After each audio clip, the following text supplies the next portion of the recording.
One Chicago rapper passed out mid-sentence while reacting to a prison stabbing video. Another nearly took a bullet from his own gun during a podcast about survival. These are 10 rappers who almost died during interviews. Now there's doing hood vlogs. And then there's doing hood vlogs in the back of the yards in Chicago, one of the most dangerous neighborhoods in the entire country. We're talking about an area where Latin gangs and black gangs have been at war for decades, where every single block has a different set claiming it. And Cutthroat Royal? He's been doing this for years, riding through active blocks with cameras rolling like it's nothing. This right here, gang, is the Saints. Look. They share them the same look. So this block right here shared, folks. You go right there where that like that big red building there right there, where that truck driving by. That's literally the Saints right there. See what I'm saying? That was the vlogger spotting something off before it even popped. Now Royal goes by the name Crash Out CEO for a reason. He's been sliding through some of the most active blocks in Chicago for years, shooting content in areas where most people wouldn't even drive through with their windows up. He was literally pointing out every gang's territory block by block. Saints, 2-6s, Souls, giving a full guided tour of how dangerous this area is. And just as he's breaking down the geography of the beef, just put that apart. Oh no, hell no, hell no. He tripping, boy. Damn, you think that's old shit? What? What the f? Go. He just shot at my boy. Saints. Bro just got shot at in the middle of an interview. The bullet hit his tire, nearly went through the door. And the craziest part? He kept the camera rolling the entire time. That's 2-6. His ass.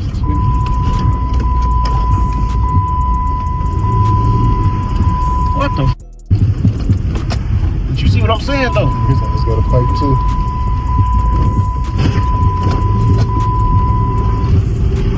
I wasn't even looking at his. The bullet flattened his tire but missed everyone inside. Royal didn't panic. He just hit the gas and kept it pushing. But what happened next shows exactly why Chicago is built different. Y'all be saying this hit the trenches for just blink my car for. I just hit get a little tight quick. Shot my tire out. He didn't put a hole in my door. For now, y'all better stop playing. This man just took a bullet to his whip, and his only reaction was to tell y'all to stop playing. Royal literally went back to the neighborhood trying to find out who shot at him. That's not running away. That's the Crash Out CEO mentality he built his whole brand on. After nearly getting killed, his lesson to viewers? Don't just shoot at random cars to look tough. Shoot for a reason. That's Chicago logic right there. But dodging bullets in the streets is one thing. What happens when the violence comes straight to the studio? Now this next one hits different, because it wasn't beef, it wasn't ops pulling up. It was an accident that almost turned deadly in a split second. OG Too Low, a Houston legend who's been in the game since he was 12 years old, recording with the Ghetto Boys, sat down for an interview with Mike D on the Dirty Third Network. This man has lived through the golden era of Houston rap, survived decades of street life, and outlasted most of his peers. The conversation was heavy. They were talking about life, the industry, surviving the streets, all the real stuff. They get a taste of the rap money, they get a little head, they get them a bankroll, and then they start going to Cali, get a little herb, then they start, next thing you know, they trappers. You had a different route, you just went back to what you know. Mike D was making a point about how rappers get a little money and start making bad decisions. Too Low was opening up about his past, talking about how he never really wanted to be a rapper. He just fell into it and then went back to the streets. The interview was going smooth until... What I'm saying, so I'm just showing them the difference between trying to be something that you not and choices we got in life. Those were your choices. Who shot who? Somebody got shot? That wasn't no drive-by. That wasn't no ops. That was Too Low's own gun going off accidentally. The entire studio went silent trying to figure out what just happened. I thought my nigga shot me. That's the host saying he thought he just got shot during his own interview. The gun discharged in the studio and everybody froze. Luckily, nobody was hit, But for a few seconds, nobody knew if someone had been shot. For my kind. Yeah. And the fact that I got a little girl, bro. I'm gonna make it home. Man, hey, if it's in my control, I'm gonna make it home. Too Low got real about why he keeps that protection. It's not for show. It's because he's got people depending on him. After all these years in the game, after all the RIPs he's had to say, he still moves like tomorrow isn't promised. Because in Houston, in these streets, it ain't. I'm done, really. I ain't got nothing else to say. I don't know if you got something else to say. I'm stoned. Like, I'm stuck. I'm like, man, this has never happened on the 101 with Mickey and Mike D, man. Even Mike D was left speechless. That's crazy, man. I'm done, really. That's what happens when a routine interview almost becomes a crime scene. Speaking of violence coming straight to where you're supposed to be safe. Now this one's different. No bullets, no ops pulling up. Just a man, a bottle of Crown Royal, and a 2-hour interview that pushed him past his limit. King Yella, the Chicago rapper known for tracks like I Tweaked and his deep ties to the drill scene, sat down with Cam Capone News in 2025.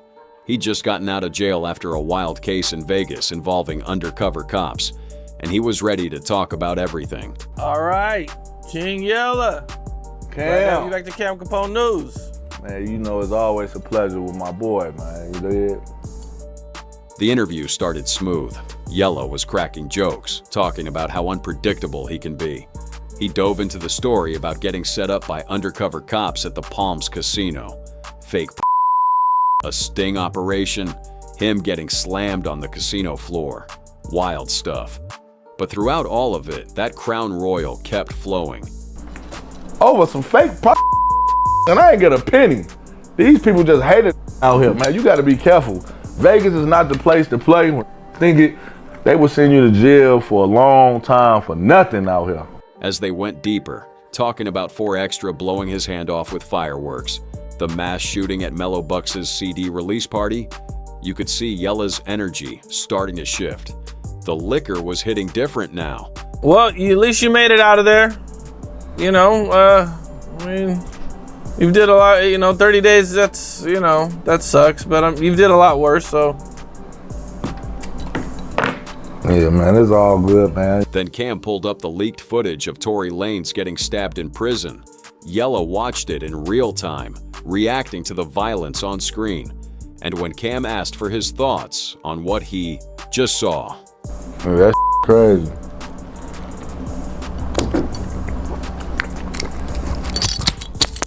What's your thoughts on the video? What the? Bro.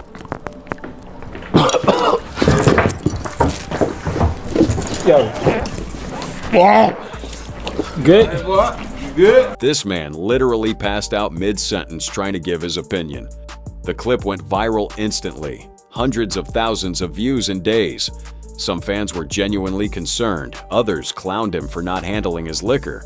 Either way, it became one of the most talked about interview moments of the year. But if you think passing out from drinking is wild, wait until you see what happened when this next guest got jumped before he could even sit down. Now this one went down in the no-jumper parking lot, and it all happened so fast that even Adam22 didn't know what was going on until it was over. Twisty P had been announced to come through for an interview. And here's where it gets stupid. He announced where he was going to be on Twitch the day before. When you got beef with people, why would you be telling the internet exactly where you're going to be at? Homie let me release this But bro. at the time, you were like, bro, this go Yeah, kill him. It'd be half of that, man. It'd either be like too crazy. Oh, That was the interview going on inside while something entirely different was happening outside. The podcast was rolling like normal when suddenly... oh, just happened. Huh? What? Oh my god. Really? You said what? They're gone. They took off though. But they got him good. What do you mean they got him good? They got him good. That's what they said. Twisty got jumped in the parking lot by multiple people while the cameras were still rolling inside the studio. And the situation was about to get even crazier. Tell Twisty to come on camera and talk about it. What the up on us, nigga. Wait, really? Ain't nobody finna run up on us. Well, why the did he leave? He should have been inside this whole time. He's right here. They're calling for Twisty to come on camera to talk about what just happened. But when he showed up, Oh, shit. What the? Yeah. You already know what the fuck happened. Oh, What the? They go representative. Oh my God. You already know what's happening. this man walked in with blood all over him trying to do the interview anyway. The No Jumper crew was like, nah, you gotta go clean up first. The hosts were trying to figure out what to do. Do they put this man on camera covered in blood? Go in the restroom. You gotta wash it off your face. Yeah, please, bro. What the fuck? Bro, I told this nigga earlier, he went on Twitch yesterday telling people that he was coming here. And I'm like, if you got hella beef with people, why would you be telling them people where you're gonna be at? That's the host explaining exactly how this happened. Twisty told everybody where he was gonna be, and his ops pulled up to give him a welcoming committee. It's a lesson in operational security that almost cost him way more than a bloody face. Getting jumped is one thing, but what about when things get even more heated inside the studio? Back in 2018, Bunk Gang was one of the most viral names on the internet. His whole brand was chaos, robbing Dunkin' Donuts on camera, running out of restaurants without paying, doing the wildest stunts imaginable for views. But when he pulled up to No Jumper for what was supposed to be a regular interview, nobody was ready for what was about to go down. From the moment he sat in that chair, something was off. I know I can for sure. For a fact. Get out there. Slang that iron. The hiccups I got is getting on my nerves. Yeah. You can say that again. Anyway. Adam22 was trying to keep things professional, but Bunk couldn't stop hiccuping. And these weren't regular hiccups. These were the kind that come with something else entirely. Every few seconds, another one would hit and you could see Adam getting more and more uncomfortable. Just being up in general might be the reason why it might go a little viral. Yep, it just might be. I feel like the most viral part was the moment where I thought that you were gonna puke on me. Adam wasn't playing when he said he was scared. At one point during that interview, Bunk actually threw up in his own mouth and swallowed it. The energy in that room was unlike anything No Jumper had ever experienced. But Bunk kept going, kept trying to push through, talking about his new music and his come up. I've been up like for the past 3 weeks. Oh, okay. Oh God, I swear to God. Because I would like to do an interview when you're sober. When I'm sober. If that happens. Nah. You don't want to do an interview when I'm sober. When Adam finally tried to wrap things up and get a photo for the thumbnail, that's when everything fell apart. Hold up. Oh, whole lot of black and mild. All right. Whole lot of. I'll be up. Shout out to the homie Bunk. Adam was left sitting there in shock, watching Bunk literally pass out on his studio floor. 6,000 people were watching live. That clip spread everywhere, and it became one of the most talked about podcast moments of that entire year. Passing out on a podcast is wild. But what happens when two people with conflicting egos are in the same room and neither one is backing down? This one's a different kind of energy. No guns, no outside shooters, just pure tension that boiled over into a full-on brawl right in the studio. Kelpie, who became internet famous after his appearance on Soft White Underbelly, where he talked about his unconventional lifestyle, came on No Jumper to talk about his come-up. The interview was supposed to clear the air about all the controversy surrounding him, but also in the building.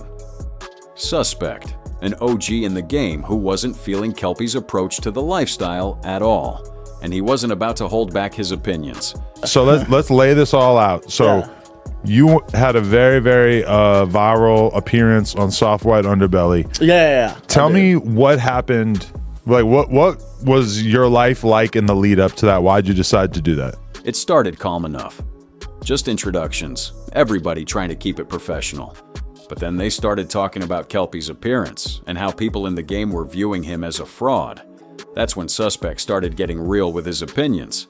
I feel like you're not new to I just feel like you're an impersonator for your SoundCloud career. You're not new to Bro, I don't even focus on music. You came up in I here focus talking on the about streets. I focus on getting money. talking about you professing old school, and then you was like, we actually where you learned this from, and then you said, yeah, I watched Sharp on YouTube. Like, Suspect was calling Kelpie out, saying he learned everything from YouTube, that he's not really in the streets like that. The tension was building with every word. They were going back and forth, and you could feel the energy in the room shifting. I brought two bitches with me. I ain't never seen none of your bitches. I don't mean He got shit. some work on the couch. None of your bitches. Right. None of your Because bitches. I'm really doing shit. What the I look like bringing some in Really? here? You're a clown. You need to You prove gonna it. get You life need to for this prove Kelpie started defending himself more aggressively. What was supposed to be a conversation became a full-on confrontation. Who you calling a it. though? I'm calling you a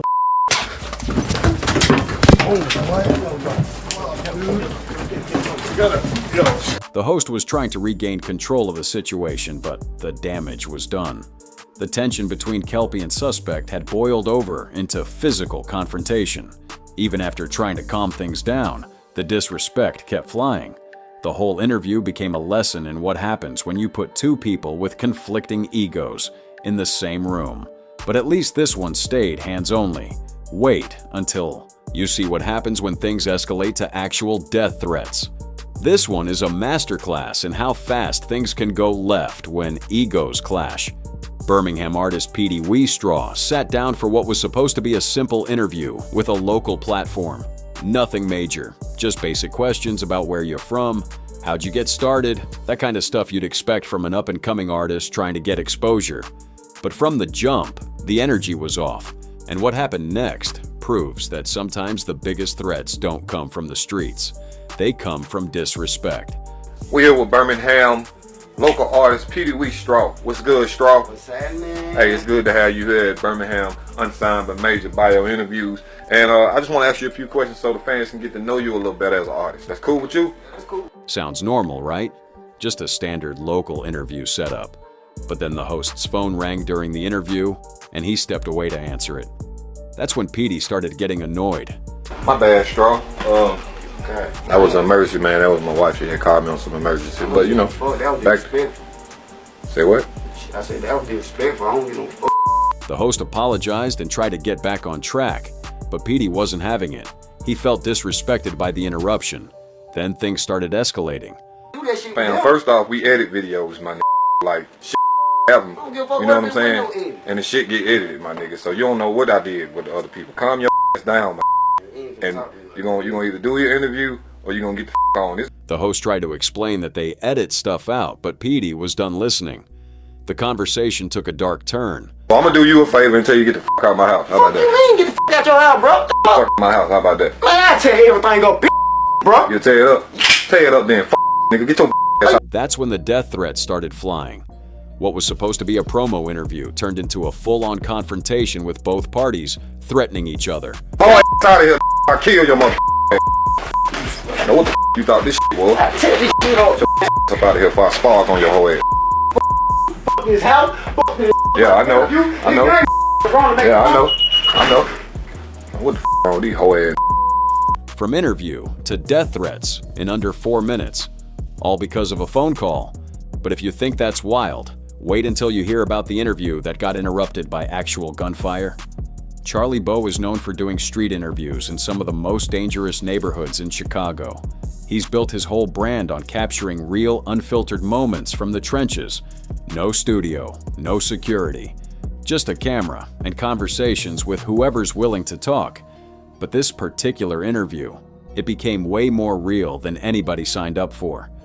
Yeah, we still grinding, we still getting it, how we getting it, we elevate. Grown, we young men, we still learning, we still living on pro. The interview was flowing, just guys talking about their grind, trying to make it out. Standard street interview content. They were discussing elevation, growth, learning from mistakes. The kind of positive message you'd want to hear from young men in the trenches. And then... I know one thing, but yeah. Damn, y'all know who that is?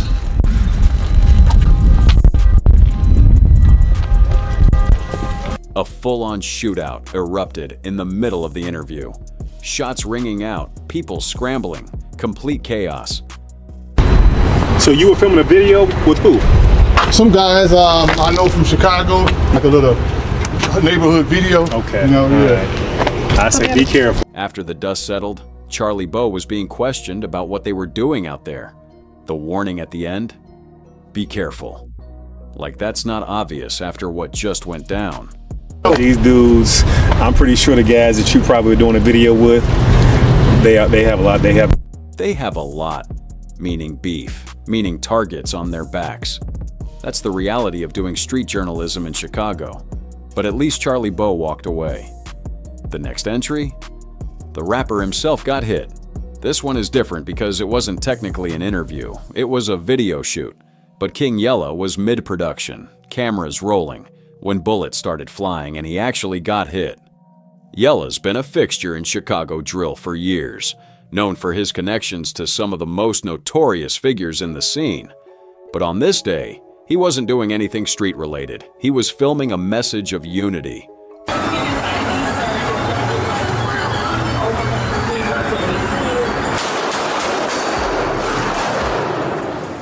You can hear the panic in his voice.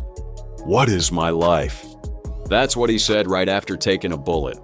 They were shooting a Black Lives Matter themed video when the shooting started.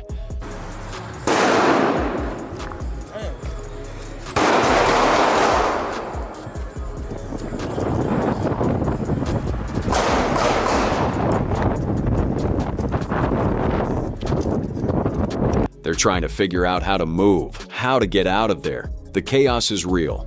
You can hear the fear in their voices.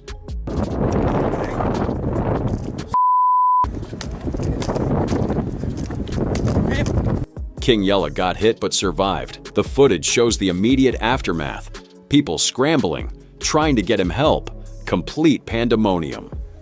This man was out there trying to make a video with a positive message and caught a bullet for his troubles. That's the reality of being a rapper in Chicago. You can be doing something completely unrelated to beef and still become a target. The irony isn't lost on anybody. He was shooting a Black Lives Matter video when the shooting started. A message about valuing life almost ended with his own being taken. In Chicago, even your good deeds can't protect you from the violence that surrounds everything.